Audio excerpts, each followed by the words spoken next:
Hey, gang. Hey, today is Saturday, day after Good Friday, and the day before Resurrection Day. I love Resurrection Day. This Jesus, I'm so in love with Jesus. He is so amazing. Such an amazing, amazing God. Um, hey, I want to just talk to you just for a few minutes about what has been the major focus of my research the last 10 years. Some of you had questions about the feasts, and I thought I'd just outline them really quick for you, get you pumped up and excited, and get your mind spinning a little bit. Okay, so in Leviticus 23, there are 7 feasts that are mentioned: Passover, unleavened bread, first fruits, Shavuot, Yom Teruah, Yom Kippur, Sukkot. Okay, uh, First, Passover, just celebrated it. Actually, we're kind of in the heart of it. Actually, the spring feasts, Passover, unleavened bread, and first fruits, were all celebrated together. In fact, when you read the word Passover in the Bible, in the New Testament, what you're going to notice is that it encompasses the first 3 feasts. Okay, so it's all celebrated together. So under the title of Passover. So, but anyways, you have Passover celebrates the um, delivery from the Egyptians, deliverance, freedom from slavery. Then you have unleavened bread. That celebrates they planted the wheat harvest at this point in time. So when they planted the wheat harvest right about now, they would be praying for life out of the ground. The entire Jewish nation praying for life out of the ground because the wheat, as it grew, sustained their life. So they prayed for life out of the ground. It also removed the yeast from their life. Now, throughout the Old Testament and New Testament, yeast is sin. So you got to get that out of your life. You got to pull that out of your life. And so they celebrate pulling the yeast from their homes and from their lives that day. Then you have first fruits. That celebrates the barley harvest. Okay, barley's ripe, and you harvest the barley, and you give it as a first fruits to God for the coming year. Those are the 3 spring feasts. Then you have one summer feast. That is Shavuot. We say Pentecost, okay, but that's a Greek term. The Hebrews would call it Shavuot, and that celebrates the wheat harvest. What you planted now is now ripe and ready for harvest in the summer, and so you harvest that, and you celebrate that harvest, and you also celebrate the giving of the 10 Commandments. I can't wait to talk to you about this one. This will blow your mind. But that's not coming until summer. So then you have the 3 fall feasts. You have Yom Teruah. You may know it as Rosh Hashanah, or better yet, Rosh Hashanah.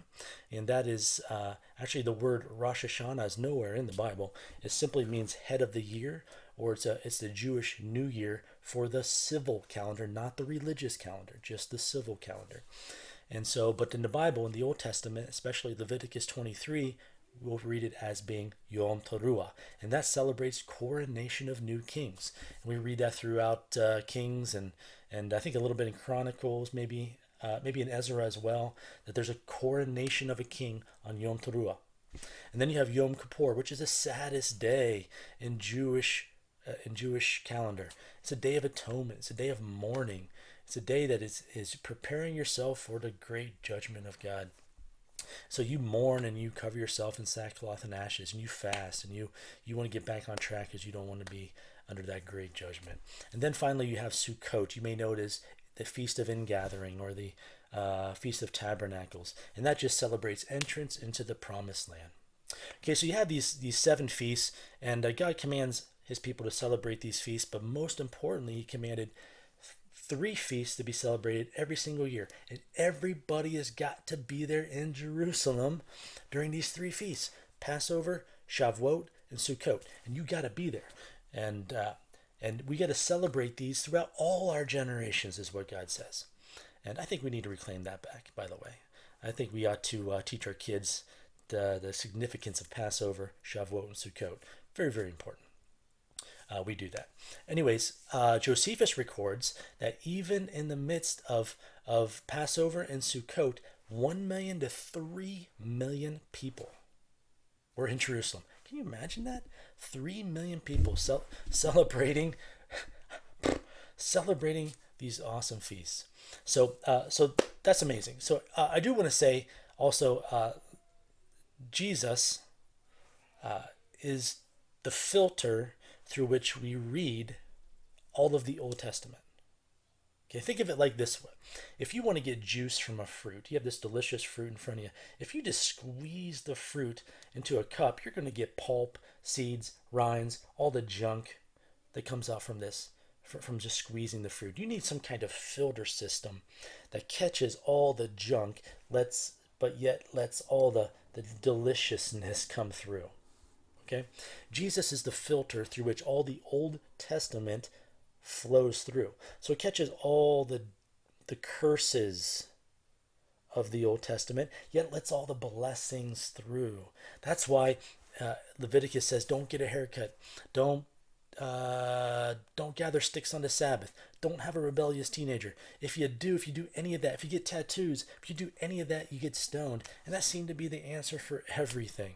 You know, so if you disobey the law, you just you're killed. You get stoned, and that's that. Today, I can get a haircut, I can get a tattoo, I can collect sticks on the Sabbath, and nothing happens to me. Why? Because Jesus put those curses on the cross with him and let all the blessings drip through, so we get to take all the promises and blessings and covenants of God. Isn't that amazing? God, I love Jesus. I love him. It's so amazing. So even though the Old Testament all flows through Jesus, so do the feasts. All right, check this out. Okay, so as we read these fall feasts, Jesus fulfills all of them. Ready? Passover. He died on Passover. He was buried on unleavened bread. He rose on first fruits. He sent his spirit on Shavuot.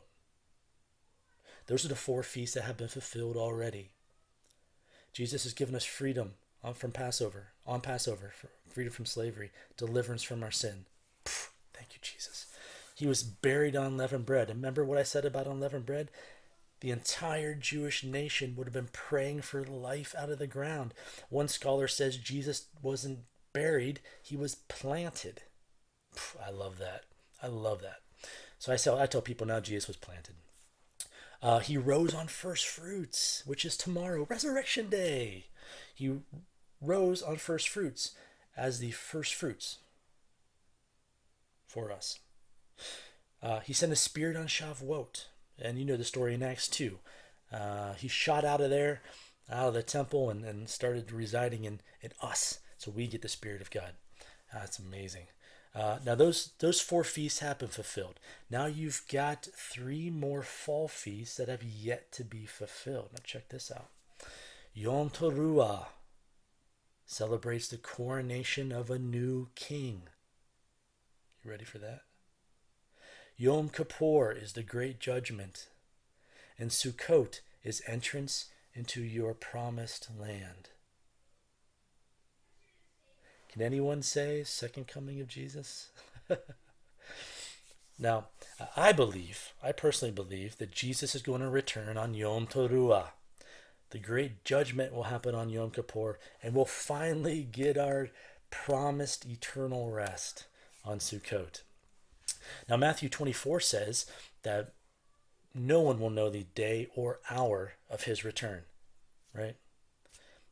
It is interesting to note, however, that we don't know exactly when Yom Teruah was celebrated. All the documents were destroyed in the destruction of the temple in 70 AD. Okay, so we really don't have any idea when Yom Teruah was officially celebrated. That's fascinating. But secondly, 1 Thessalonians 5 says, Paul says, we as children of light ought to know the season of his coming. Now what's fascinating is the Hebrew word for season is the same Hebrew word for holiday, feast, and festival. Paul's saying we as children of light ought to know the feast, the holiday to which Jesus returns. That's exciting, isn't it? That's why every Yom Teruah I celebrate. A bunch of us gathered together in a heated swimming pool. We celebrate Yom Teruah. We have good food. We have great music. We've got dancing. We make a joyful noise, and it's so amazing. We see miracles and prophetic words, and it's a time that we get in the pool and rededicate our lives, rededicate our purposes, and rededicate our passions to Jesus. I'm telling you guys, one of these days when we're in that pool, praising and worshiping Jesus, we're going to see that sky split open, and we're going to see him coming back at the sound of that great shofar. And he's going to come back. He's going to collect us first that are in the pool. So I'm just teasing. That would be awesome, though, wouldn't it? Every single year, I look to the sky when I'm in that pool. I'm hoping one year he catches us in there. So, hey, that's it. Just want to get your mind spinning a little bit. Be blessed.